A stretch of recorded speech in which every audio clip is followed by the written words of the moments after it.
Hello everyone and welcome to day 12 of isolation. Hope you are all doing okay. Freya's a little bit distressed. She thinks it's dinner time. I think she maybe is hungry. Whoa, that's quite noisy. Let's take this outside. Is Freya coming too? Freya, you come on. Freya's coming too.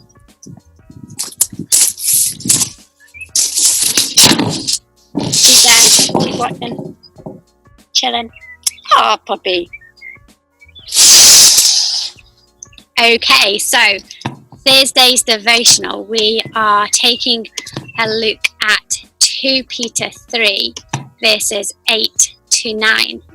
So it says, "But you must not forget this one thing, dear friends. A day is like 1,000 years to the Lord, and 1,000 years is like a day. The Lord isn't really being slow about his promise, as some people think. No, he is being patient for your sake. He does not want anyone to be destroyed, but wants everyone to repent."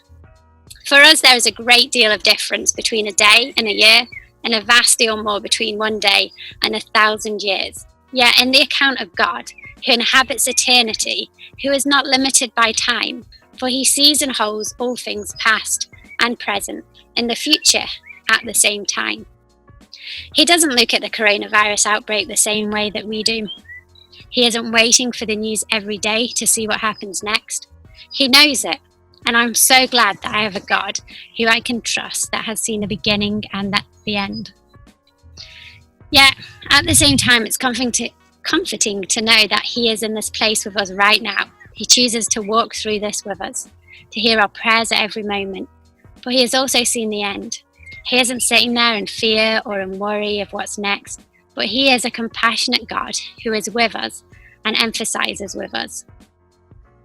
Right now, he sees us before isolation, during isolation, and out of isolation. And if you're in fear right now, if you feel lonely right now, he sees that and he is there with you. But at the same time, he sees the moment where you choose to defeat that fear and walk in courage. He has seen your victory. He sees you aligning with truth. He sees you when you are surrounded by friends again, and even in someone else's house. And this is where we can plug into the prophetic, to live by faith and not by sight. We don't have all the answers right now. We don't know what's going to happen through this, but we hold on to God's promises. We hope for what is not yet seen.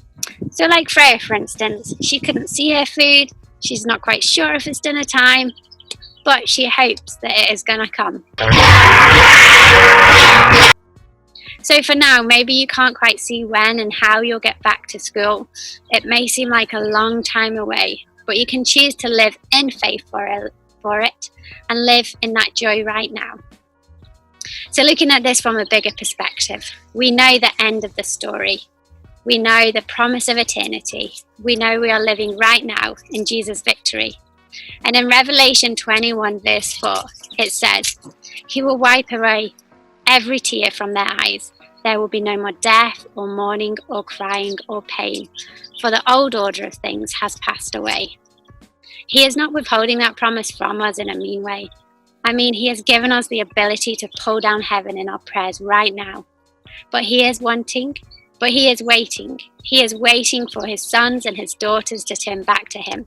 He is giving all of us the opportunity, the chance to turn back to him. He's saying to those that have already chosen him, "Work with me in bringing my sons and my daughters back to me."